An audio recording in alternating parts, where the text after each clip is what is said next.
Space gives us the altitude. Now, let us talk about the resolution, strategic surveillance and intelligence. Ladies and gentlemen, in modern warfare, information is ammunition. The side that sees first strikes first. The side that intercepts communications disrupts operations. The side that predicts enemy movements wins decisively. This session explores how India is building ISR capabilities, intelligence, surveillance, and reconnaissance that rival the world's best. Chairing this discussion is Air Vice Marshal Pavan Kumar, former Director General, Defence Space Agency. Ladies and gentlemen, he served as the Director General of the Defence Space Agency until August 2025, a former fighter pilot with over 3,000 accident-free hours. He flew Jaguars and MiG-27s. He also served as the defense attaché to the Czech Republic with accreditation across several European nations. His career is marked by extensive experience in international military engagements and bilateral exercises with friendly foreign nations. Ladies and gentlemen, Air Vice Marshal Pavan Kumar. Joining him, we have Colonel Inderjeet Singh. He has over 20 years of experience in geospatial intelligence, AI, and remote sensing. He currently serves as a director in the Indian Army, focusing on defense and aerospace geospatial applications. He previously served as DIPSC as Director of Geospatial Intelligence, where he integrated multi-source data to enhance situational awareness for commanders. He is recognized for driving modern military intelligence initiatives through the adoption of advanced GIS methodology. Ladies and gentlemen, Colonel Inderjeet Singh. Next we have Shri Praneeth Mehta, co-founder GalaxEye. He is the co-founder and vice president of sales operations at GalaxEye, a deep tech startup building India's first private multi-sensor satellite constellation. An IIT Madras alumnus, he led the only Asian team in SpaceX's Hyperloop competition. He was recognized as the best student entrepreneur at IIT Madras and is a TEDx speaker. At GalaxEye, he focuses on go-to-market strategies and bridging the gap between advanced space technology and real-world industrial application. Ladies and gentlemen, Shri Praneeth Mehta. Next we have Shri Rakesh Bhan. He is the CEO of Space at Samtel Avionics Limited, leading the development of LEO nanosatellites. He has over 20 years of experience across ISRO and NASA, including roles at NASA JPL. He previously founded the space group at Tata Advanced Systems and directed the TSAT-1 Earth observation mission. A recipient of ISRO awards, he holds 3 patents and has 35 publications in the field of SAR payloads and satellites system engineering. Ladies and gentlemen, we have Shri Rakesh Bhan. And last but not the least, we have Shri Karan Sajani. He is the founder and CEO of Rudra, specializing in electronic warfare and cyber physical systems. His expertise includes signals intelligence, passive radar, and critical infrastructure defense. He is a NIST accredited researcher who has secured over 3,000 power plants globally. Sajnani focuses on building RF systems for spectrum dominance and detection, addressing vulnerabilities in satellites, ships, and national power grids. Ladies and gentlemen, panelists, reveal how intelligence becomes operational dominance. Over to you.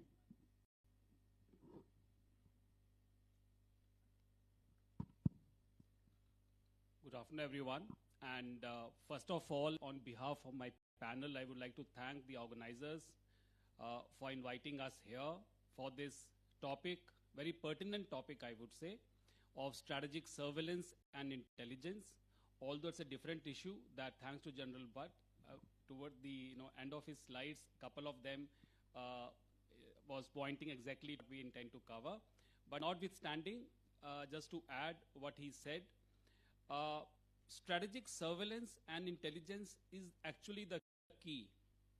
Those of you who attended the session yesterday, when there was session on the unmanned vehicles, so the amalgamation of unmanned and manned, amalgamation of unmanned systems along with the satellite is what would give you strategic surveillance. And strategic surveillance is important because if you see any doctrine on Google, you will find that there is one line that we always say in defense, that intelligence is targeting and targeting is intelligence. So everything is about intelligence. And when you talk about intelligence, the intelligence feed comes from strategic surveillance. Now, strategic surveillance, the sources can be UAVs, sources can be aircraft, it can be satellites. But since the UAVs part was covered yesterday in the complete session, hence our focus in this session would be primarily to the satellites. Like I said, the sensors, they give the inputs for strategic surveillance, and that is required, like it was covered yesterday by General Butt. In case once we detect a particular target, detect to decision cycle, or in other words, if I say sensor to shooter, that gets completed by strategic surveillance. It's strategic surveillance that gives us battlefield transparency and battlefield dominance. Now, the next question is, why should we discuss it here? We should discuss it here because till few years ago, it was actually the job of the government agencies to get into strategic surveillance. But after the space reforms, the private industry has really grown, and this is what will come out in the panel discussion, and the role that the private industry is playing. Whether it is Op Sindoor, whether it is Russia-Ukraine, how the private capacity can be amalgamated into the government sources to get into strategic surveillance, that is what we want the takeaway as far as this particular panel session is concerned.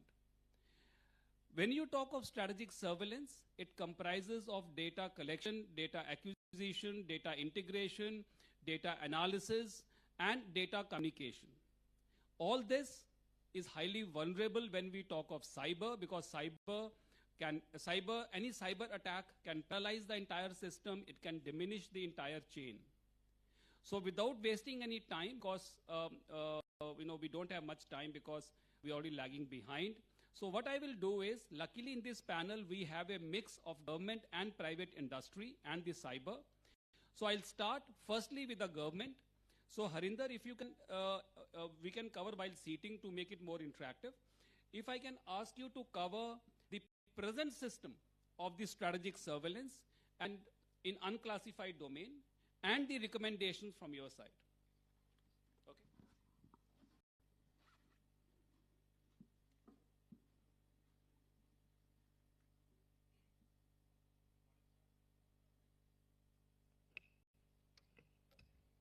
Good afternoon, am I audible? Thank you. So, when we talk about data acquisition, first, before acquiring any data, we have to be very clear what we are looking for acquiring.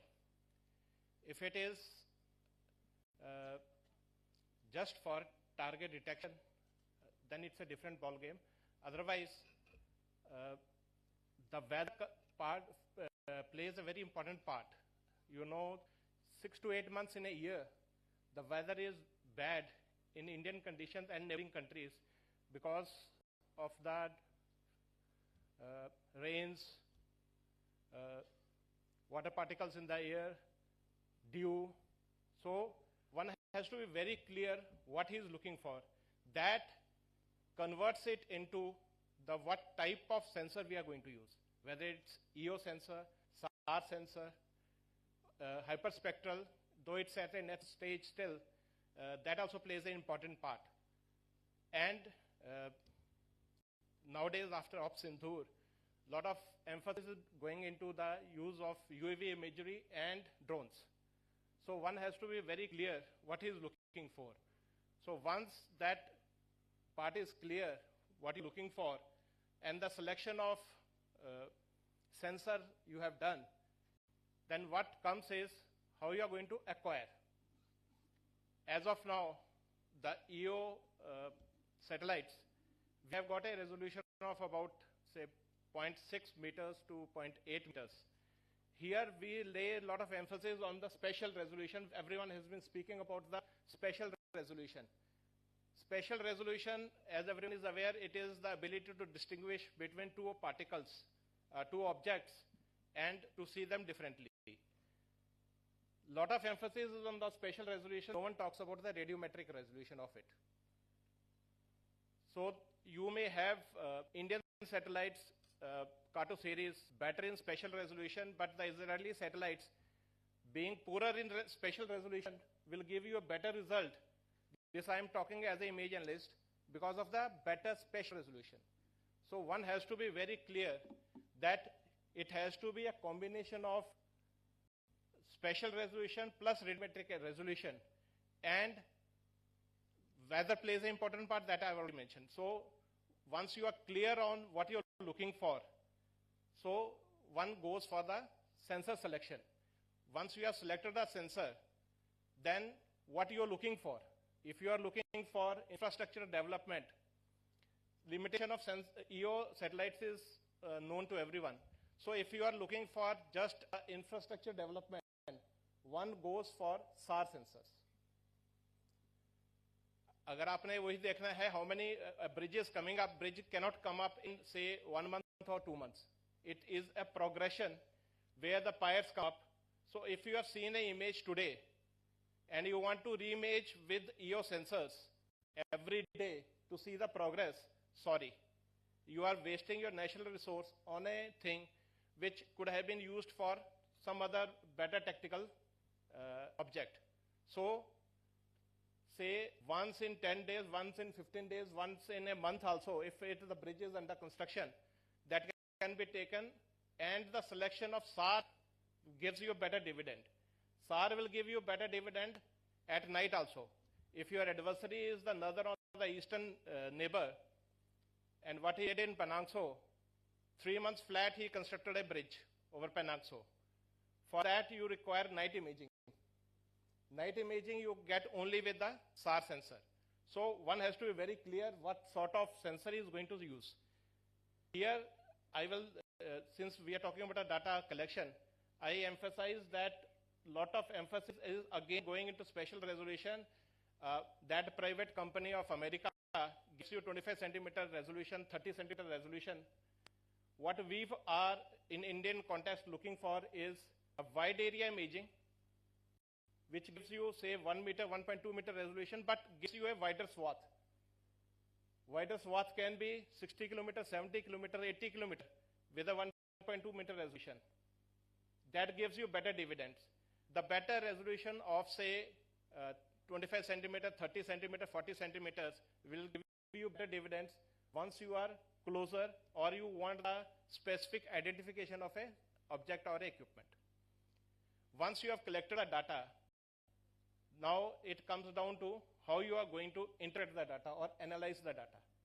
Analysis, first it has to be, everything has to be culminated or stored in a GIS, Geographical Information System. Geographical Information System will give you analytical database of all the sensors, whether it's EO, SAR, you can use UAV, you can use drone data, you can use all types of sensors into the GIS database. And GIS database, the use is if you have got the temporal resolution analysis, it gives you the time series analysis also. When the object was made and how far it has come up till now. This will give you dividends, not only during operations, it will give you dividends of how you prepare for operations also. One has to be very clear, if a new runway has come up, what are the use, why was that runway constructed?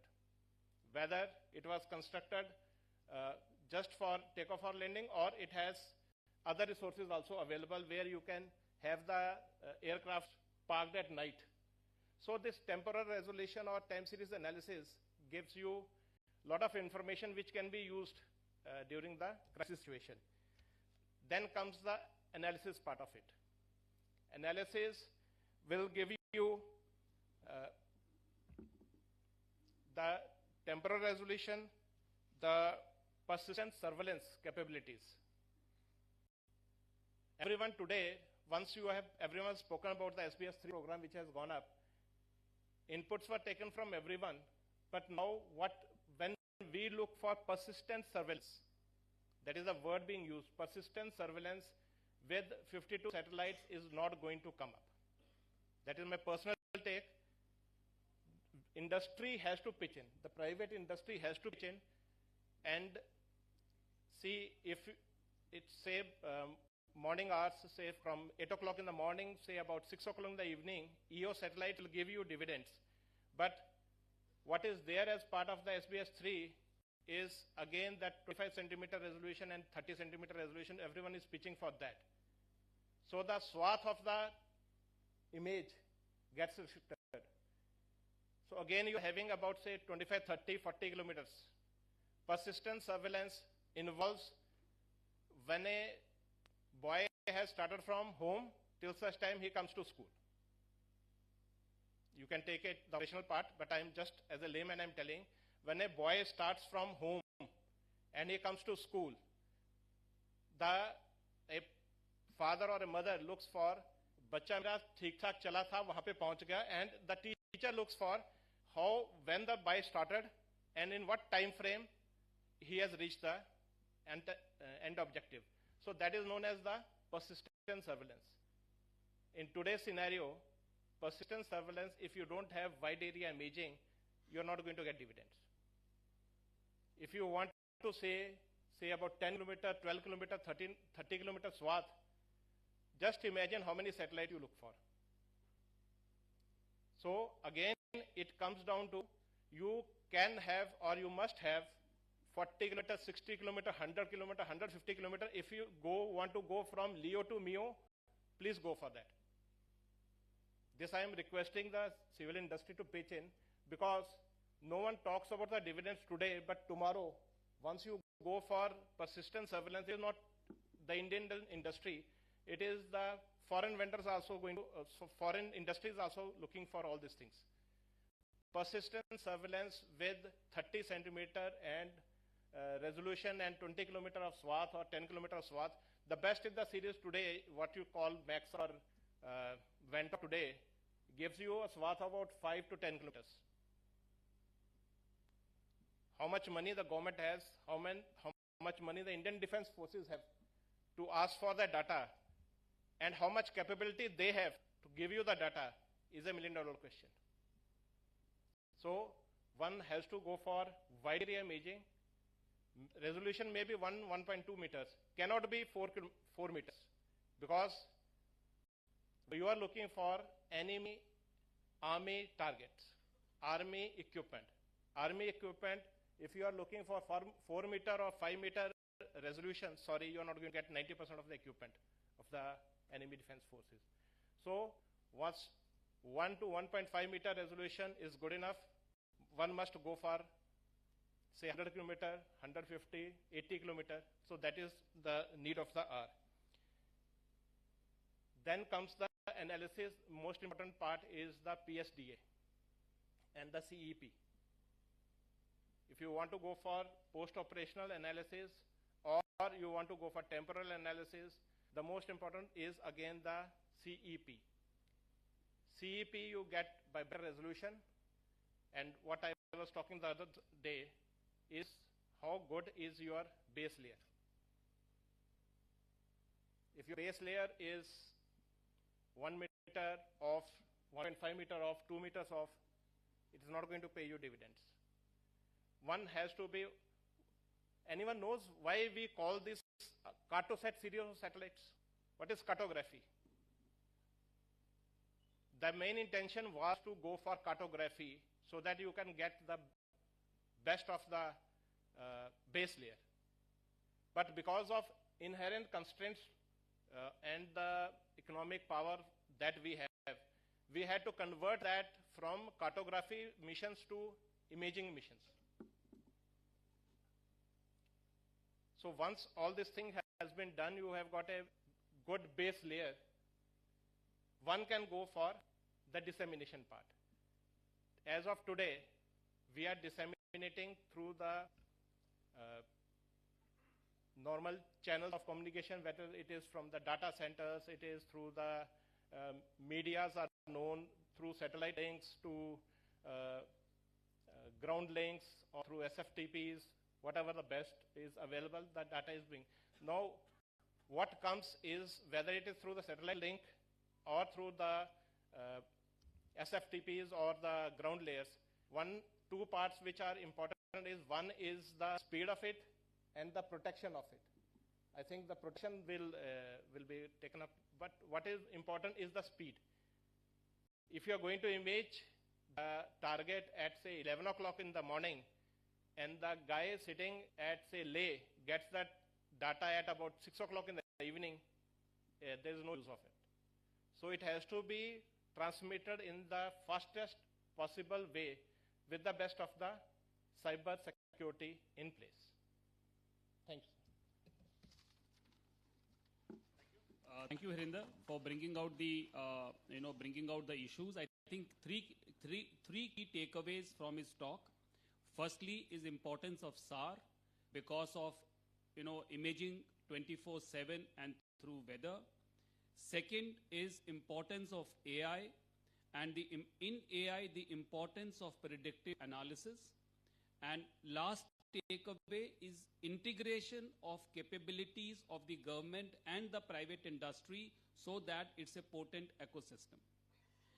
Now, coming to the private industry, and we have industries which are sitting here, which are doing the first in the world. So we start with Galaxy.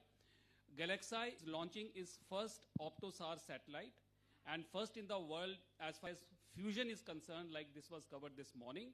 So I would request Pranit to just cover how this capability, to briefly cover about capability and how this fits into the strategic surveillance. Thank you, sir. And at the outset, thank you to the organizers for having us here. So quickly about us, we're a 5-year-old startup, not ex-defense, not ex-space, yet solving the problem of overlap, right? So started with 5 of us from IIT Madras. Today, a 100-member team based in Bangalore, building our own satellite. Why are we doing this, right? Let me give you a very classic example. All of us today use, the Olas and Ubers of the world, where we book a cab, you have it at your doorstep, and you go where you want to go, right? It is so convenient, but imagine a situation where you wanted to book a cab, and the app told you, sorry, it is cloudy, we cannot book a cab for you. Imagine you wanted to order food, and the app said, the weather is not favorable, we cannot deliver food to you. That is how the imagery intelligence works today, right? Because we rely mostly on optical sites, we are often heard back with an excuse that because of these weather conditions, we are unavailable to get the data that we want, right? But GPS, having achieved its accuracy, its persistence, its commoditization, we are here where we are. That is the problem that we are precisely solving, right? We are, basically we synchronize optical payload and a SAR payload on the same platform so that you have the availability of SAR and the intuitiveness of an optical image captured at the same time. Right. So that's purely our competency and what we like to call an optosar satellite. So this is the world's first such satellite globally, and when I say globally, I stress again on the fact that it's not just in the civil domain, but across. This is something that we've validated well in depth. This becomes important because a lot of the capabilities, a lot of the requirements that we're dealing with, like sir was mentioning earlier in his talk as well, most of the requirements, most of the conflicts happen during nighttime, low light conditions, and those are moments where you want to capture. Right? You don't want an image when it is 11 a.m. in the morning, you have a clear sky, but all the activities happened the previous night. You don't want an image 3 days later where cloud has happened, activities have occurred, damage has been incurred, and now you're only doing BDA. That is the kind of capability that we require. So when we are launching this satellite, today, after over 5 years of R&D, we have demonstrated this whole IP of ours across altitudes, and our satellite is in its final stage. We've completed all testing, and we are going to be launching it in less than 2 months from now. So as we speak, we are going to get capabilities that the world has not had before. Right? So that's what we are doing. Now, coming to the question, sir, on how does that impact, or how is that relevant to strategic surveillance? It is a paradigm shift. The reason I say that is, so far, most of our defense space initiatives, or most of our space initiatives for that matter, have been driven by what is the West doing, and can we do something to them. It's most of the times be the catch-up play, right? Even a lot of the earlier conversations have been about, they have 8,000 satellites, can we catch up to them? Right? Practically, it is not possible, and in my opinion, that is not something we should chase. We should rather chase quality instead of quantity. We don't have to launch 8,000 satellites to compete with them. We launch 800 satellites, but of much better quality, much better capability, we can still beat them, right? So this OptoSAR is particularly important for us because of the cloud cover we face, because of the various conflicts in the past, including the recent ones, proving that you have cloudy weather during the conflict days and nights. These are the kind of requirements that we deal with today. And data doesn't solve the problem by itself, right? So when we say the relevance, you cannot expect that data comes in and solves all your problems. Right? And hence, we are also building AI layers on top of it, where we are able to regenerate optical image from SAR images. So we're building our own generative AI models. We're also building capabilities for object detection on SAR, which utilize assets, more than a few hundred crores of assets that are flying up in space today, not getting utilized. So we're building AI capabilities that enable utilization of those and essentially deliver the value that a user requires. We don't have to launch satellites just for the sake of it, just to increase the numbers and eventually not see them working. You'd rather want good quality satellites with intelligence capabilities that can derive information out of that data set and that delivering the end value. So unless we're all together, right, and when I say together, I mean the forces and the private sector such as ours, together chasing that goal. The goal is not to have a large constellation. The goal is not to launch in 3 months with whatever minimal capability. The goal is to have the best in quality, and that has to reflect in our procurement processes, that has to reflect in how the QRs get drafted, that has to reflect in the capabilities that we expect. And that is an amalgamation of how we will achieve the best in the world capabilities and not say that, oh, we're catching up with these countries. I think that is some conversational change that all of us need to bring in. And at Galaxy, we're doing our part in building global first capabilities.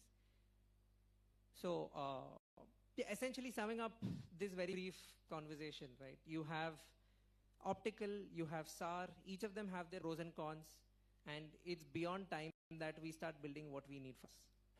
So that's what we are building, OptoSAR satellites, launching soon, and our goal is to put up our own constellation that can deliver images every 3 hours, coupled with our own analytics and AI models that are built fully in-house. All of these owned, operated, built in India, and that's what we are here to offer. Happy to discuss more. Thank you so much, Pranit. Key takeaways, I think very relevant, he said quality over quantity. That is number one. And this capability, like he says, 2 months down the line, the satellite is being launched. And once the data is successful, I think it would be a game changer as far as the entire globe is concerned. So, sir, I would say, if ISPA can also, push this. But actually, the constellations like these, we need to get into our system. I think we need to, we need to hold hand, and we need to buy the entire constellation. Probably he's saying 10 and revisit of 3 hours. If it was 50, the revisit can be that much lesser. And we, make a conglomerate of this and the present system that you mentioned, 52 satellites. I think this will be a huge capability as far as the country is concerned. Second key takeaway is AI on SAR. I think that is another thing.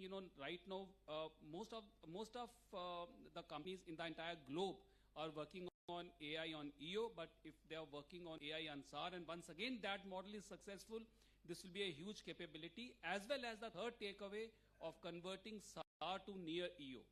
So I think it's a great capability that we are building up. So thanks to you, Pranit, for building out all this. And now we move on to communication domain. That is SAMTEL, and we have Rakesh with us. What they are doing is also first in India. They are making a combination of IoT and TMTC. This will be first of its kind in India, which once again would be a game changer. So without stealing the thunder, if I can request you to just cover the brief.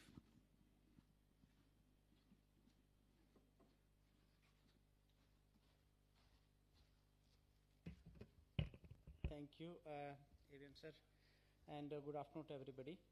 So maybe I should introduce first the company and then my thoughts on what has been happening here today. SAMTEL Avionics is the new kid on the block here. I mean, we have been trying to enter into the space now. Of course, SAMTEL is a 50 years old company, and we have been doing a lot of avionics work. And we have been doing a lot of, commercial display work. So I can see a lot of people here with the gray hair today. Most of you guys must have used your, the CRT monitors, maybe in the computers or the CRT TVs.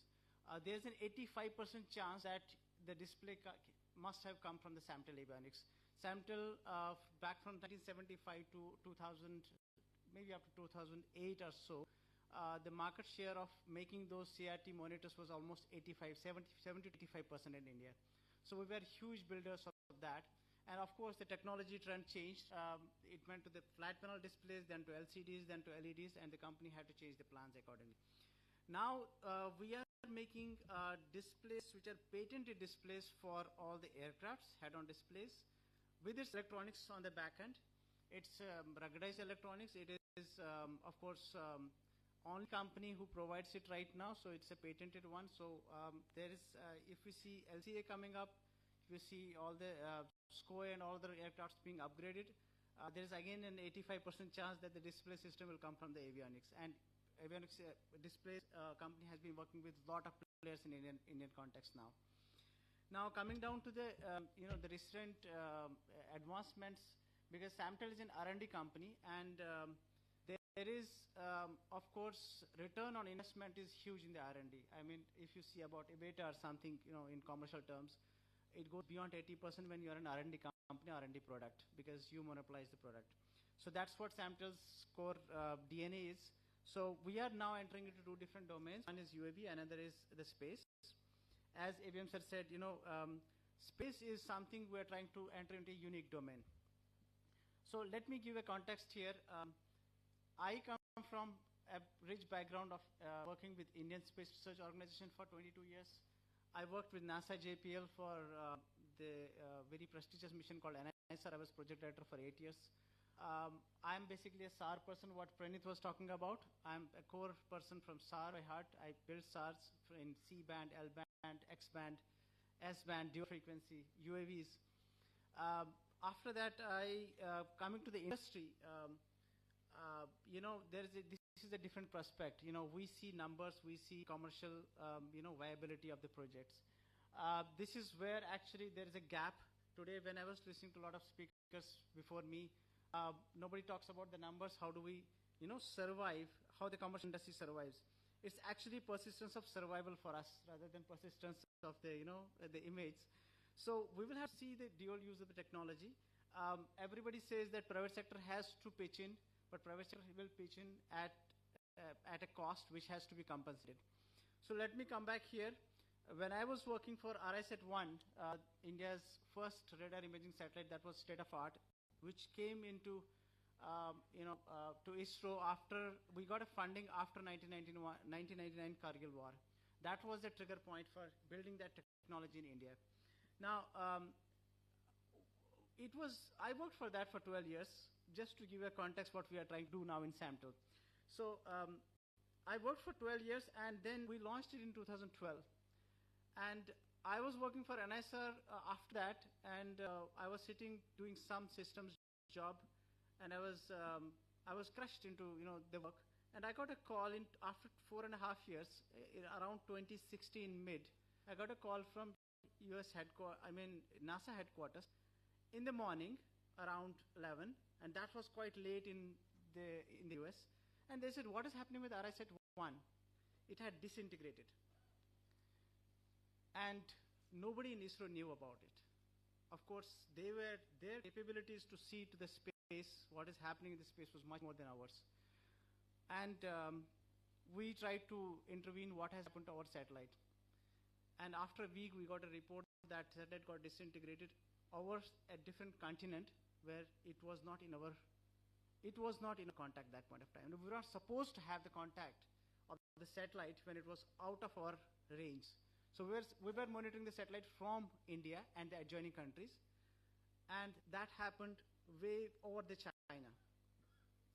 We could never figure it out. What was our satellite doing that point of time?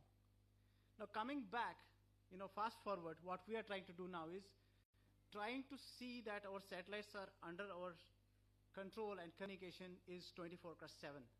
So we are building an infrastructure in the LEO, and maybe little more than LEO orbits for telemetry and telecommand. It's actually I'll say little terms, it's a ground station in space which can see your satellite all 24/7. And that can see your satellite, plus it can command your satellite and get the telemetry on the satellite 24/7. There will be no dead zone. And this capability is required for any constellation built for the strategic surveillance, even for ISRO. And I think our adversaries, in the Eastern and the Western and everywhere, and maybe the other continents, the advanced nations, they do have these capabilities right now. I will again reiterate here whether we are going to be the trendsetters or we are going to be the followers. See, what we are building right now, mostly in the space, has been a state of art, but we need to be the trendsetters. See, sometimes actually, the investments in the space are forced on us because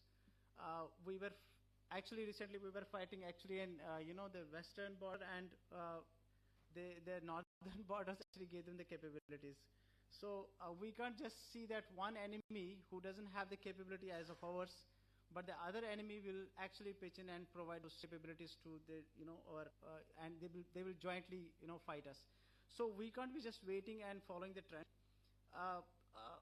The question comes here is how much we have inflicted, from our side, the terror, and I will say the investments which has forced our enemies to invest into that technology, because India has that. We have not been able to do it till now, but we need to do that. So this is where we stand right now.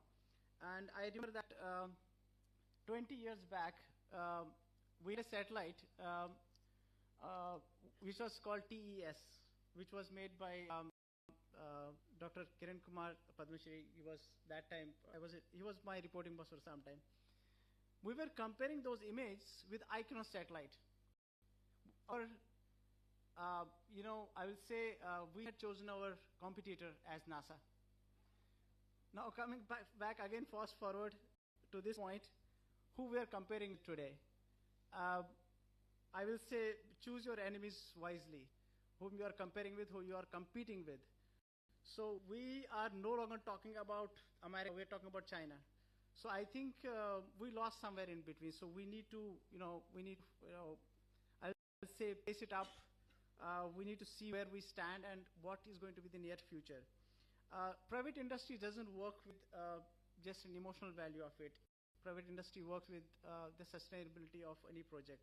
technology will be, as my one of my bosses used to say, if you are not building technology, somebody else will build it. People, the world will not wait for you. So, but then at the same time, we have to see the sustainability of that. Adoption of that technology. We are fighting actually two-front war in the private industry. One is building our vendor network, another is building our customers. When we talk about futuristic technology to the customers, we need to put mammoth efforts. Selling a futuristic technology is a mammoth effort for all of us. So we need to pace it up from both sides. Of course, we can't fight, multi-dimensional war in the private industry, building the customer network and building this. So where we stand in SAMTL right now is that the blanket statement coming from what we have done the technology survey is that we can increase the capabilities of the current generation satellites which are already in LEO by almost an average of 35%. Because now you can, with our network on the back end, you can command and control and task and download your telemetry data 24/7 so that you don't have dead zones. If you put these 52 satellites of SBS in space, the question comes, can you task the satellite when it is not over the India? Can you task the satellite when it is Africa and it is crossing over India?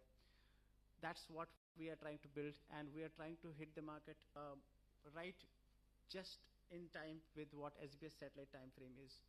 We'll talk more about the technology. I will introduce, in future, I will introduce, what we are building and how it works actually, because I told customer building is also a second front war.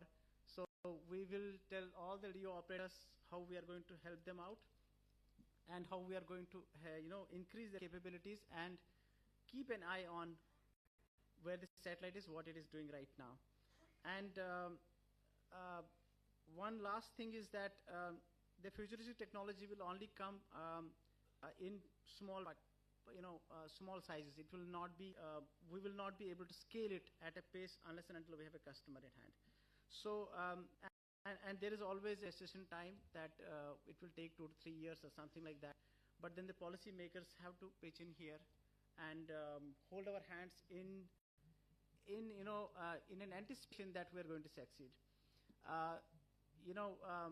The thing is, if we are, if you are looking for TRL 7 or 8, as was pointed out, by our former speakers here, probably we will miss the bus that point of that way. You have to be futuristic in your thinking, hold the hands, and build that risk-taking appetite.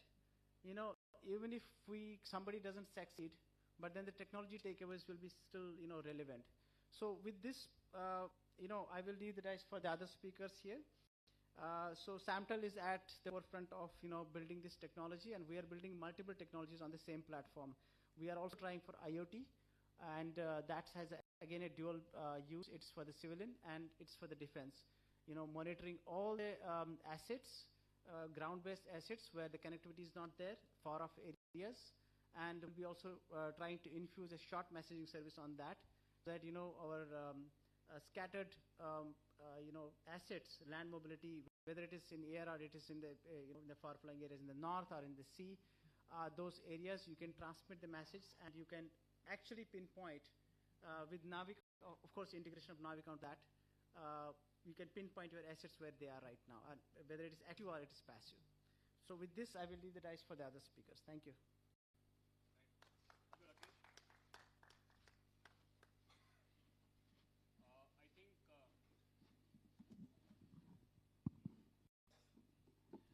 I think what came out is that SAMTL is planning a LEO constellation working in IoT and TMTC. The intent is that they will be linked with each other with the help of ISL, and it is something like a ground station in space to reduce the latency as far as the other players are concerned. So I think we really look forward, as it grows. Because this will once again be a huge capability when we talk of IoT and TMTC together in the same constellation. Now, we come to cyber aspect of it.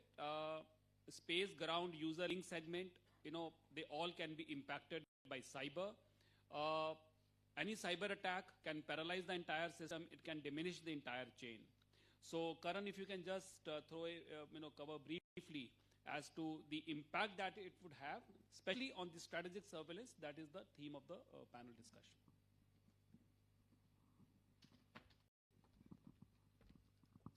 Good afternoon, everyone. Thank you, sir. So I'm going to share a couple of experiences from the field that I think are very relevant to, strategic surveillance and intelligence from a cyber perspective. Because the way things work nowadays is, adversaries stay in systems very persistently and silently for long periods of time. Our company, what we did before this was a lot of power and energy. We would defend a lot of our power plants, generation facilities, thermal, solar, hydro. Interesting fact, when we looked closely at the networks of a lot of these integrated by different system integrators, owned by different owners, we found rootkits on engineering control systems. Okay, these, for those of you who don't know, rootkit is like a really sticky, persistent virus. This is not on an IT system. This is on a engineering workstation that can actually, trigger relays to go on and off. It can turn turbines on and off, can shut inverters down. And we looked closer, these things were put there way before they even got into the plant. And this was malware. The rootkit was actually designed by the NSA and leaked by the shadow brokers, which were a Chinese group. So open domain knowledge, not the fact that they were there, but the fact that they exist. But what I'm saying is it's extremely hard. And sometimes when we're surveilling, we're looking for the most obvious point of intrusion. But in my experience, I've been hacking computers for a couple of decades or more now. And I use this knowledge to protect, critical infrastructure. Our company builds defenses for critical infrastructure. The attack never comes where you're looking, You build like the most fancy, expensive defenses. You're looking where you think your threat model says it's going to come from. And somewhere like 4 vendors deep in the supply chain, it's come in and it's taken out your main asset, So this happens. We do a lot of security research ourselves. In the past, taking control over a small bit of software gave us a command over 3,000 power plants around the world. That's serious. It's serious. This is again published on NIST.gov, the US government. They've acknowledged us with my name as the researcher. A couple of months back, we did this with a fleet of oil tankers, broken through a satellite down to the engine control systems, changed the RPM of the ships, changed the direction, potentially hard brake control systems. Now, you want to stop a convoy, a logistics convoy, you don't need to send your naval fleet and you don't need to send missiles. You can just hard brake, things. So the kind of surveillance and sabotage capability on the cyber domain today is phenomenal. And with satellites going into space, these challenges vastly multiply, because once you put something up there, you can't really easily do a hardware update, if someone has found a vulnerability in your whatever chipset you're using, or if, for example, your firmware is vulnerable, it's not as easy to pull off a firmware update in space reliably, because there's consequences. If things go wrong, you cannot get physical access to it and fix it. With the downlinks, as Sir was saying, all of the data come down to us in our NOCs. Again, those are vast data centers on TCP/IP network. What's going on there underneath that we don't know. It's extremely hard to tell. And from my experience, I think this is going to be a extremely challenging domain. Another point I want to highlight is about building space capacity. Everyone's saying we've got 52 satellites. Another thing my company does apart from cyber is passive radar, basically using opportunistic illuminators by other people's satellites. So we got it working on FM and digital video, and now we've built a concept with LEO. There's 8,200 Starlink satellites. So why should we build our own radiation for our passive radar? We can just use what they've put up there. These lights in the auditorium, they're put here by the Manekshaw Center. They're lighting up all of you. I can see you. Similar concept, those satellites are continuously illuminating the Earth. They're bouncing off aircraft, they're bouncing off maritime targets. So I mean, what I'm really good at is figuring out how to use other people's resources against them. That is the essence of cyber. You understand what a person is using, and if it can be used, it can definitely be abused or used to your own advantage. So maybe that's a line of thinking we could take to ramp up capability fast, rather than build our own. With that, I will end my introduction. Thank you. Thanks, Karan. Thanks for bringing out pertinent aspects. And, I think what is key takeaway is that how his capabilities, especially the RF, from the RF intelligence perspective, I would say, how that can be amalgamated into the overall strategic surveillance network. So that is something that probably we need to work out. So I think, before we get on to our panel question answers, because we're already about 15 minutes down the line and standing between you and the lunch. So if there are any questions that people have, we can take on before we get on to our takeaways. Good afternoon. My question is to Praneeth and to Harinder, taking the summary of the entire conversation. Firstly, Praneeth, I would like to know, next DAP version is talking of binding IDM to 60%. So I want to know what's the indigenous content of your Opta-SAR satellite if you really want to come into the defense domain, right? And Harinder, taking a cue from you, talked of SWAT and the persistent surveillance, and I think General Bhatt covered in the morning, somebody that Chinese have got a revisit time, say about 20 minutes. So now with this, Praneeth talked of quality over quantity. So this Opta-SAR, if you can just give a figure to us that if you have to match the Chinese, a revisit time of 20, in terms of quality, then what could be the number of satellites, would be launched? Just a rough idea for that. Thank you. So for indigenization, yes, we are fairly indigenous. In fact, a lot of our systems are built in-house.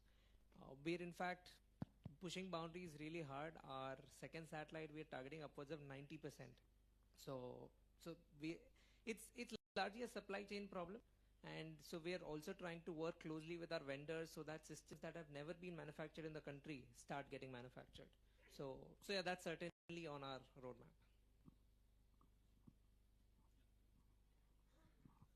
So let's not get into the number game, which I mentioned earlier also. Even the Americans today, if you talk about revisit every, say, 15 minutes, 20 minutes, even the Americans can't do it. So what we can do it is go for a combination like what he's building.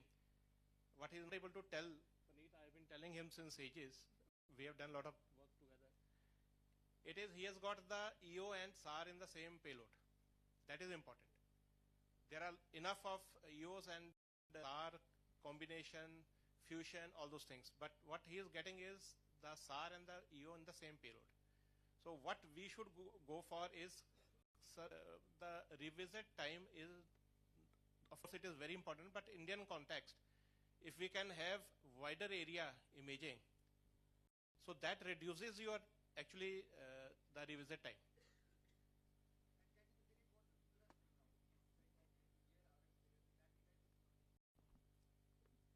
That is a different ball game. Yeah, that's different. Yeah, so I'll take it on. So, just to take 30 seconds, see, it is possible to integrate as far as the SBS3 is concerned, their constellation is concerned, Rudra's concept is concerned, what Rakesh covered, that constellation is concerned. So it is possible to amalgamate. The answer is yes. Of course, the protocols will have to be common. Whether we talk of communication protocols, whether you talk of the link segment, the communication segment, we'll have to work out on that. So answer is yes, it is possible. And anyone else? Yeah.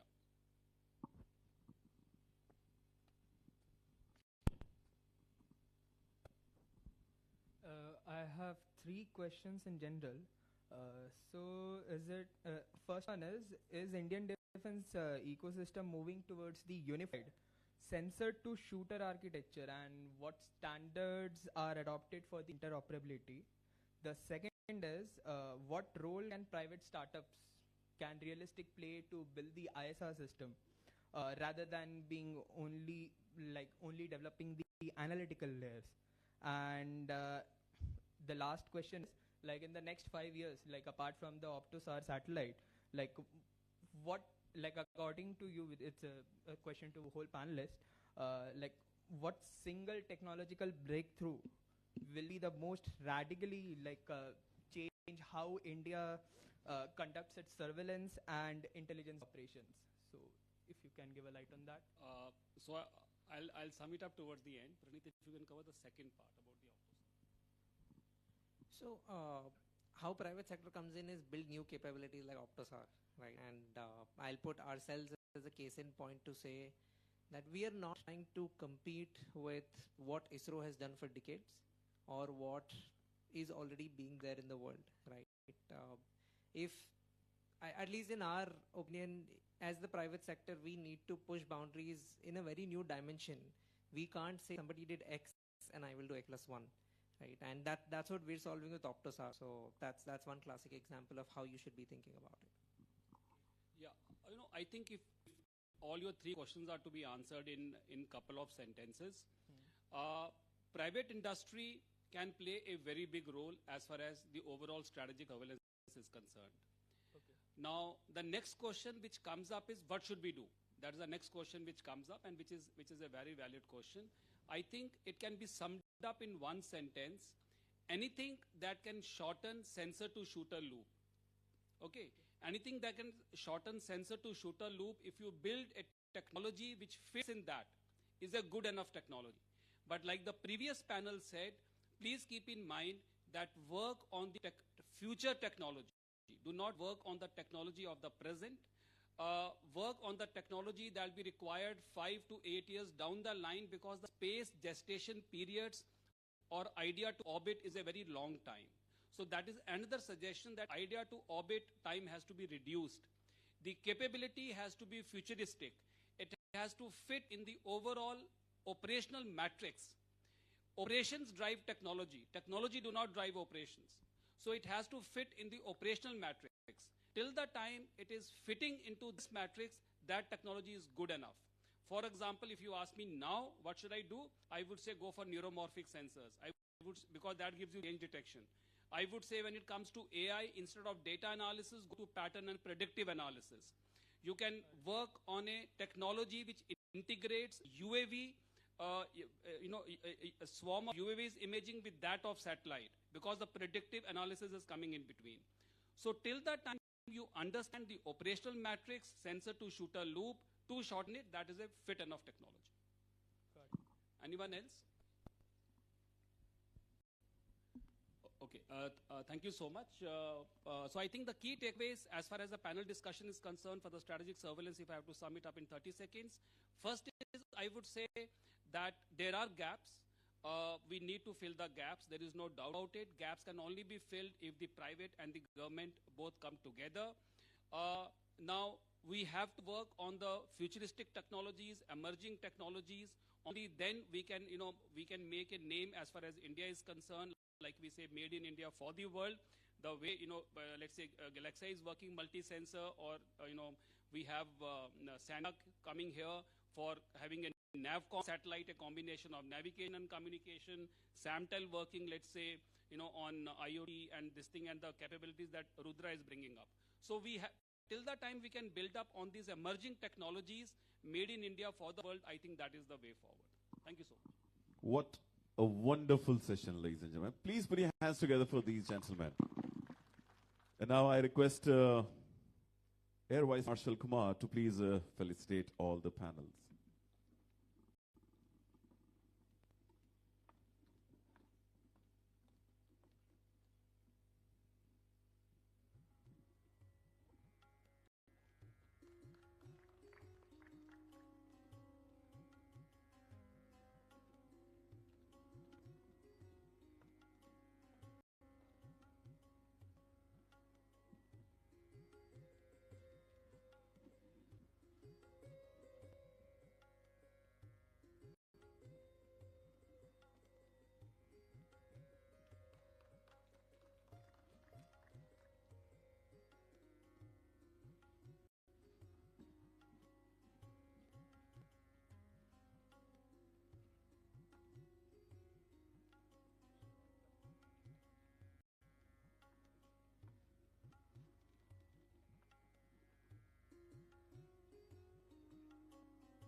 And now I request Air Marshal Thakur to please come up on stage to felicitate Air Vice Marshal Kumar.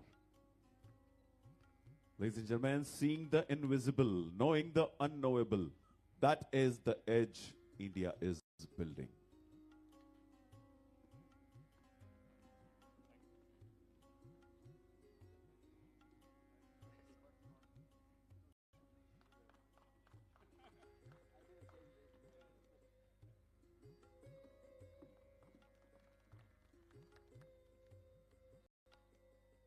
Thank you, gentlemen. Ladies and gentlemen, we now break for lunch.